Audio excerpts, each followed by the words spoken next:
Bonjour à tous. De retour à Bruxelles après la pause estivale, j'ai plaisir à vous retrouver à l'occasion d'une rentrée qui s'annonce chargée. Alors que les tensions accrues sur le marché de l'énergie nous font craindre un hiver particulièrement difficile, le gouvernement agite le chiffon rouge du rationnement.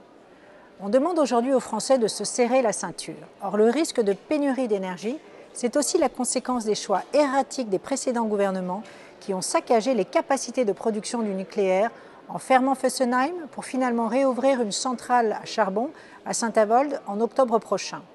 Facteur aggravant, notre parc nucléaire vieillissant ne compte que 50% de réacteurs nucléaires disponibles au lieu de 70% habituellement.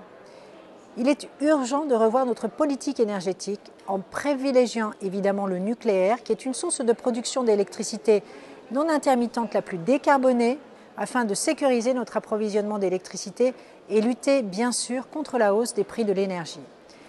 Nous devons également retrouver notre souveraineté énergétique européenne. La présidente de la Commission européenne, Ursula von der Leyen, a annoncé hier une intervention d'urgence et une réforme structurelle du marché de l'électricité. Enfin, cette réforme, cela fait des années que nous la demandions. Pour faire simple, en Europe, le prix de l'électricité est indexé sur celui du gaz, alors qu'il ne représente que 20% du marché. Il est injuste que la France, qui a parmi les énergies les moins chères et les moins carbonées d'Europe, paie le prix fort d'une électricité qu'elle produit à bas coût et de manière vertueuse grâce évidemment au nucléaire et à l'hydraulique.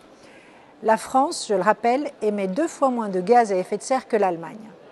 J'espère d'ailleurs que dans le cadre de cette réforme, la Commission européenne mettra fin à sa volonté de mettre en concurrence les concessions hydroélectriques françaises.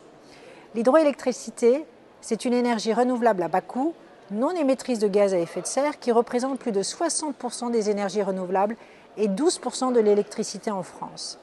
Cette mise en concurrence aurait à la fois un impact négatif pour le consommateur en renchérissant le coût de l'électricité, mais probablement aussi pour l'ensemble de l'écosystème des barrages.